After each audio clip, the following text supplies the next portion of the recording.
আমাদেরকে মানুষের মতো মানুষ বানাতে, কি বানাতে? চিল্লায় বলেন, মানুষের মতো মানুষ। মানুষের মতো মানুষ বানানোর জন্য আল্লাহ তাআলা এই কোরআনকে নাজিল করেছে। মানুষকে আল্লাহ এতটা শ্রেষ্ঠত্ব দিয়েছে, মানুষ যদি শ্রেষ্ঠ হয় মানুষ ফেরেশতাকে ছাড়িয়ে যায়, আর মানুষ যদি নিকৃষ্ট হয় তাহলে সে পশুত্বকেও হার মানায়।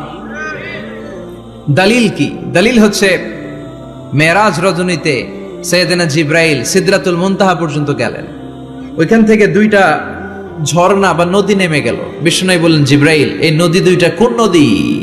সাইয়েদনা জিবরাইল বললেন, এই দুইটা নদী সিদরাতুল মুনতাহা থেকে পৃথিবীর দিকে নেমে গিয়েছে, আর একটা হচ্ছে ইরাকের ফোরাত নদী, আর একটা হচ্ছে মিশরের নীল নদী। এরপরে সাইয়েদনা জিবরাইল বললেন, ইয়া রাসূলুল্লাহ, ইয়া হাবিবাল্লাহ, এই জায়গার নাম হলো সিদরাতুল মুনতাহা, এখানে একটা বড়ই গাছ আছে, এটা হলো আমার লাস্ট ডেস্টিনেশন, বর্ডার এরিয়া। এই বর্ডার এরিয়ার উপরে যাওয়ার ক্ষমতা আমার নাই। 1 ইঞ্চি উপরে গেলে আমার পাখাগুলোরে জ্বালিয়ে সারখার করে দিবে কে? সৃষ্টির শুরু থেকে আজ পর্যন্ত যত নবীর কাছে আমি ওহী নিয়ে দুনিয়ার বুকে নাজিল হয়েছি গো নবী, এই সিদরাতুল মুনতাহায় কান লাগিয়ে আল্লাহর কথা শুনেছি, আজ পর্যন্ত আমিও আল্লাহরে দেখি নাই। নবী গো, আমি তো আল্লাহরে দেখি নাই, এটা আমার লাস্ট এরিয়া। আমার যে দেখেন আপনি কোরআন নাজিল করে উপরের দিকে উড়াল দিতে, আমি উড়াল দিয়ে এখানে এসে বসে থাকি, সুবহানাল্লাহ পড়ো।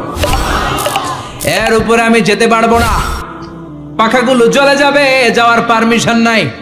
তবে আপনারে পারমিশন দিছে কে? আল্লাহ। আমি এইখানে দাঁড়িয়ে রইলাম, আপনার মিটিং আল্লাহর সাথে শেষ করে আপনি নেমে আসেন গো নবী। নবী যান, আপনার মিটিং এর জন্য, আপনাকে সারপ্রাইজ দেওয়ার জন্য আপনার অপেক্ষায় আল্লাহ অপেক্ষমান, সুবহানাল্লাহ। তার মানে ফেরেশতা যেখানে শেষ, বিশ্বনবীর খেলা ওইখানে শুরু, ঠিক কি না? জিবরাইল ওখানে থেমে গিয়েছে, আর যেতে পারে না। জিবরাইল যেখানে শেষ, বিশ্বনবীর যাওয়া শুরু। তার মানে মানুষ যদি শ্রেষ্ঠ হয় সে ফেরেশতাকে ছাড়িয়ে যায়, আর মানুষ যদি নিকৃষ্ট হয় তাহলে সে পশুকেও হার মানায়, ঠিক কি না? আপনি কখনো শুনছেন একটা সিংহ আর একটা সিংহকে মারে? একটা বাঘ আর একটা বাঘকে মারে না, একটা হরিণ আর একটা হরিণকে মারে না, একটা হাতি আর একটা হাতিকে হত্যা করে না, কিন্তু একটা মানুষ আর একটা মানুষকে হত্যা করে না? আপনি কখনো শুনবেন না যে একটা বাঘ আর একটা বাঘকে হত্যা করে 10 টুকরা করছে? শুনছেন?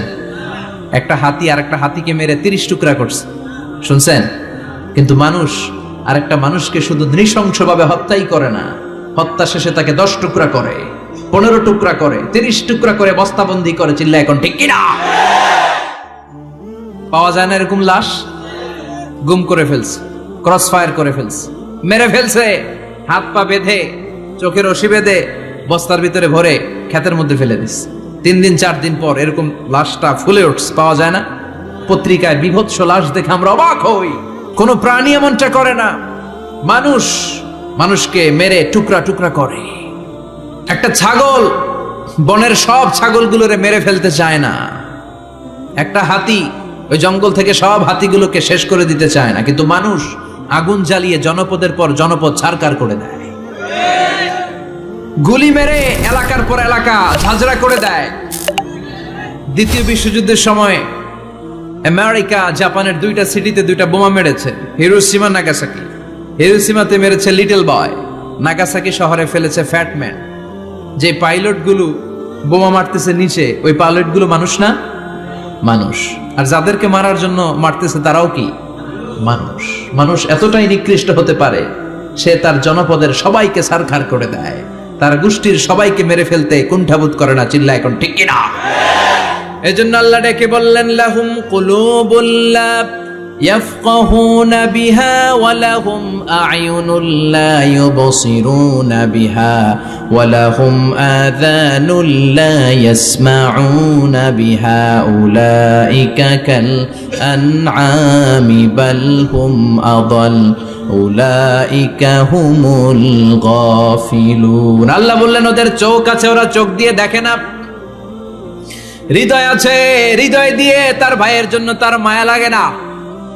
কান দিয়ে আকুতি চিৎকার এই কথাগুলো শুনতে পায় না।